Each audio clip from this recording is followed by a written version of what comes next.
I am speaking this morning on spiritually inspired democracy. Spiritually inspired democracy.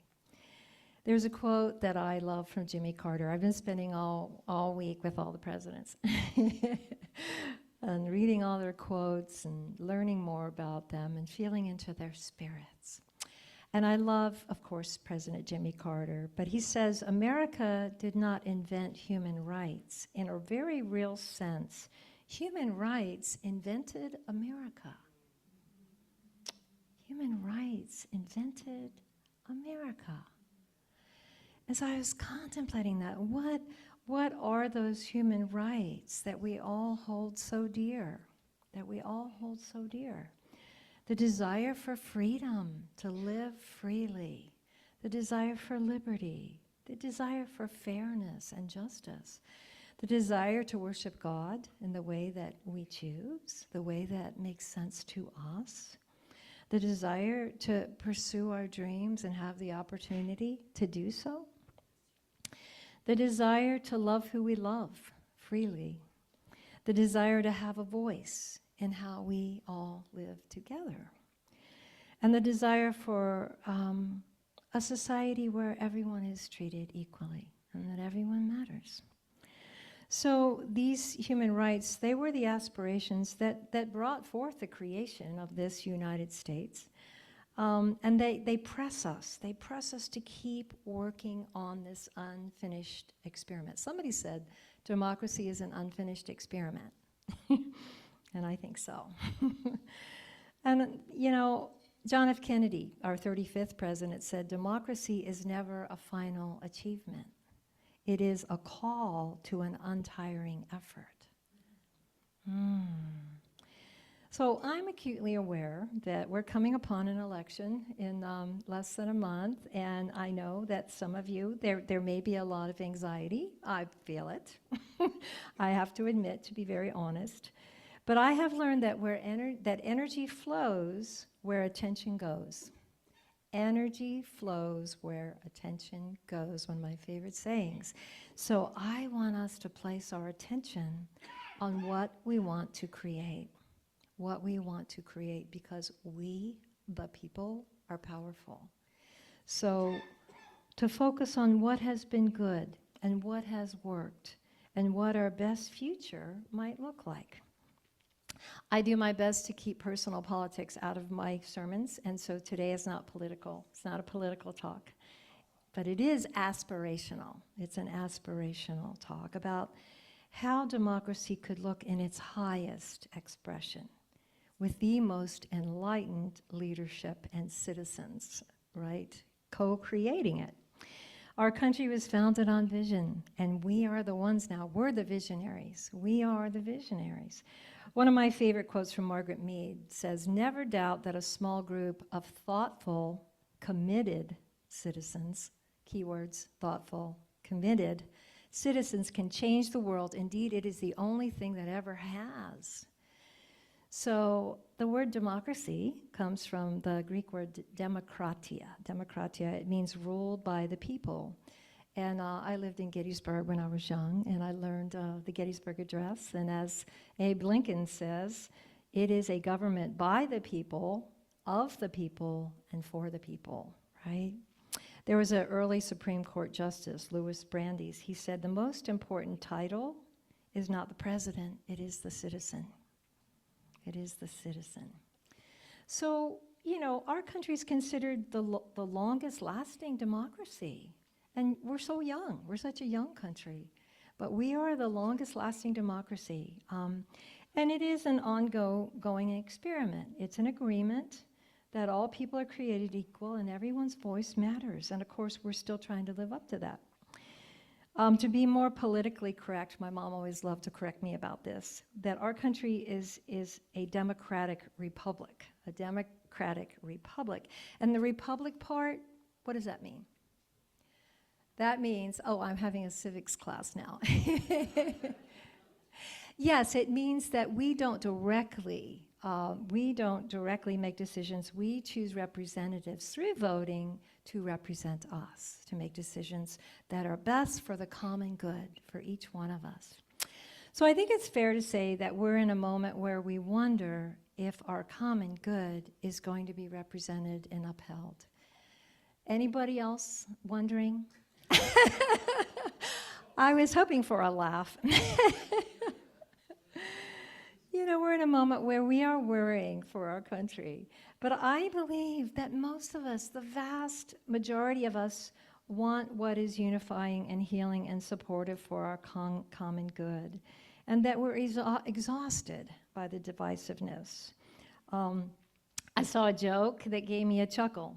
Just released to the press. Attention, Republicans and Democrats came together in Congress to allow medical marijuana for the purpose of relieving arthritis pain.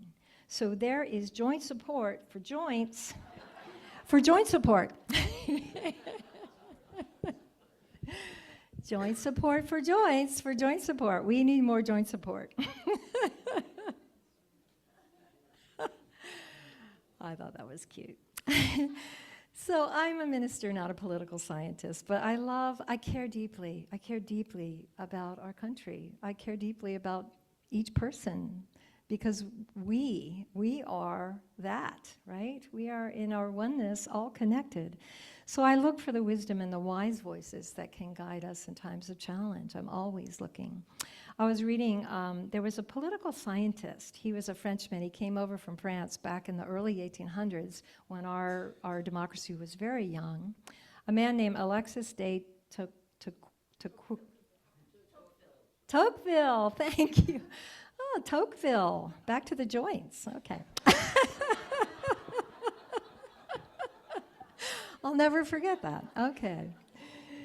So Alexis De Tocqueville visited the U.S. in the 1830s, and he studied our democracy for 10 months, and he wrote some pretty beautiful things. He wrote a book called Democracy in America, and it inspired the French, and they followed our lead. They followed our lead. But what he wrote, he said that he attributed the strength of America's young democracy to habits of the heart. Habits of the heart. And he noticed that Americans, through governing themselves, learned to put public responsibility over selfish interest. So see, I think that is what we need to return to. And that's what we need to ask and expect and demand of our elected leaders is a sense of public responsibility over selfish interest. Can I get an amen? Thank you. Thank you. Yeah, you know, do you remember that scene in It's a Wonderful Life when at the end of It's a Wonderful Life, you know, Jimmy Stewart plays George Bailey, and the bank lost a bunch of money. He runs a small bank for a small town, and he lost, some money got lost, and he was so despondent. He wasn't sure he should go on living, right? And then the angel comes and says, you need to trust more in the collective goodness of your community, basically. Not in those words, but. So he goes back and he finds out that all the people of the town have all come and brought some money to the bank, and they've all donated together, and they have taken care. It's a public responsibility. They've all contributed, and so they replaced the missing money, and it was a happy ending. It was a beautiful ending. I watch it every year. So as Janice Ian, the singer Janice Ian used to say, we rise by lifting others. We rise by lifting others. Boy, that should be a chant. We rise by lifting others. And you know, we often see the habits of the heart arise when there's a collective crisis. I saw it in Paradise when my house burnt down with everybody else's. It was just an incredible community energy of coming together to support each other. And this recent Hurricane Milton, did you all see that video of that man? He was a fisherman, Captain Dave. He was 30 miles offshore, and he heard about the hurricane, the day of the hurricane, and he started to come in, and his rudder broke. So he notified the Coast Guard, but it was already too windy and the waves were too big and the helicopter couldn't fly and the boats couldn't go out, and he was on his own. So there he was out there in 30-foot seas with that raging hurricane, and somehow he survived. His boat capsized, and he ended up floating on a fishing cooler, a big fishing cooler, big white fishing cooler. Fortunately, he had his emergency beacon with him. And the next morning, when it was clear, the helicopters went out and they heard his beacon and they found him and they rescued him. And it's amazing to watch the rescue. But, you know, do you think that when they got down there to pick him up out of the water, they said, oh, wait, what political party are you, right? No, it did not matter at all. They were all so elated. They were all so elated that they were able to save him. He was especially elated. But it was just one human helping another, right? And it was the goodness of the heart. It was the habits of the heart, the goodness that's innately in us as divine beings, as divine humans. The first elected governor of Massachusetts, John Winthrop, he was a minister, and he wrote a sermon in 1630. This actually influenced the forming of the Constitution and the Bill of Rights. And he said, we must delight in each other, make each other's conditions our own, rejoice together, mourn together, labor and suffer together, always having before our eyes our community as members of the same body. The same body. You know, of course, our greatest spiritual leaders, Jesus himself said, we are the body of God. We are the body of Christ. We are cells in one great body. We need to work together. We need to work together, and we can. But John Winthrop, he talked about freedom, you know, because everybody was getting away from a king, right? They were getting away from England, right? And they were talking about forming a democracy not as a license to satisfy selfish wants, but to do that which is good, just, and honest. Good, just, and honest. And so, you know, not to sugarcoat it, right? America's ascent was imperfect, and its democracy, which, you know, which was supposed to include the people, did exclude people. Well, it excluded women for quite some time. It excluded Native Americans and African Americans. But guided by a desire of the heart to recognize wrongs, and correct them. It has come a long way towards equality. I mean, it still has a ways to go, right? There are things to reconcile. But, you know, one of the things that is so crucial to a democracy based on habits of the heart is trust. Trust in our government, you know. I think we intuitively sense a big difference between someone who's dedicated to serving others and someone who's motivated by self-interest, right? There's a big difference. We can sense it. So, as I said, I have a lot of admiration for Jimmy Carter. He's the oldest living president. He just turned 100. He wanted to stay alive to vote. And, you know, I love him because I feel like he's the shining example of selflessness, you know, of spirituality and politics, you know, informing one another. You know, I feel like he's dedicated to serving others versus any self-interest. One of the things that touches my heart is after he retired from being president, he chose to build houses for the unhoused, and he built more than 500 houses. And for families in need, he worked with Habitat for Humanity. And I saw a video of him in his 90s. He had recently had hip surgery, and then really recently had brain surgery. He still had, you know, gauze wrapped around his head, but he had strapped on his tool belt, and he was out there hammering nails, building a house with his 90-something-year-old wife beside him. Wow, that, oh my gosh. You know, a lot of people when they retire, they get an RV, right, and travel the country. But he wanted to build homes for people in need, you know. And this is what he said, quote, "It's a practical way I can put my spiritual beliefs into practice. It gives people a chance to volunteer and put their beliefs into action. Working alongside people in need, it's a good thing because it gives people a chance to serve others. You know, I have to say that, you know, all the time I've spent with Amma as my spiritual teacher and all the times I've gone to India and toured with her, serving others is incredibly purifying. It just changes you. You don't even have to try. You just serve others and something happens to you. You become more beautiful. It's amazing. And Jimmy Carter won a Nobel Peace Prize for his dedication to international democracy and also conflict resolution. But one of the most interesting stories about him was, I think about 17 years ago, he quit his church for women's rights. He quit his church for women's rights. Did you know? He couldn't, this is what he said, he couldn't bear the way church leaders would use selective interpretation of the Bible to discriminate against women and girls. Wow. And, you know, so he left. I think it was the Baptist church. I'm certain he didn't leave his connection with spirit at all. But he left a religion that he felt was subjugating women. And he said, I'm losing my religion over equality. Wow. So I don't know about you, but this is the kind of person I want in leadership, in trusteeship. I love that term, trusteeship. The word trust is in there. You know, we want someone with clear vision for true equality, true democracy, and true spirituality. That's the bonus I'd like to have in there. So Robert Reich, he has a book called The Common Good that I read a few years ago. And he describes two things that undermine the common good, and they are the whatever it takes to win politics and the whatever it takes to maximize profits.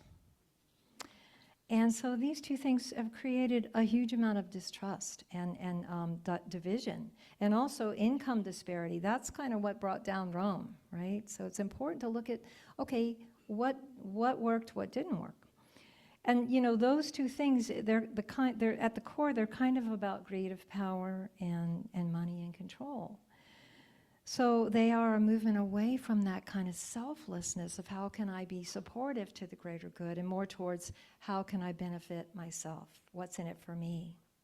So our movement back is shining a light on these things and moving from the me to the we, moving from the me to the we, and asking how big is your we?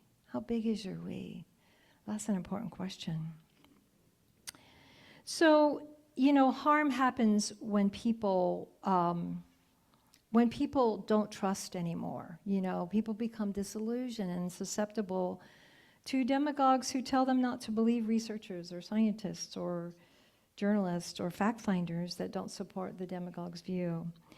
And so Reich talks about we need to resurrect truth, and we can, by each of us taking responsibility for finding, sharing, and insisting upon public truth and refusing to normalize public lying.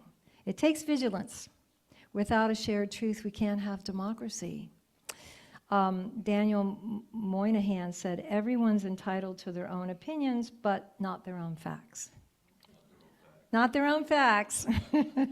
Everyone can have their interpretations, but not their own logic.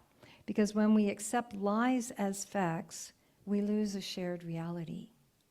And we become powerless. It's disempowering, right? So we want to guard the freedom of independence of the press, but hold them accountable as well to maintaining truth for the common good. We need codes of ethics, and ethics need to matter with clearly stated processes for checking facts and correcting errors. Separating facts from opinions.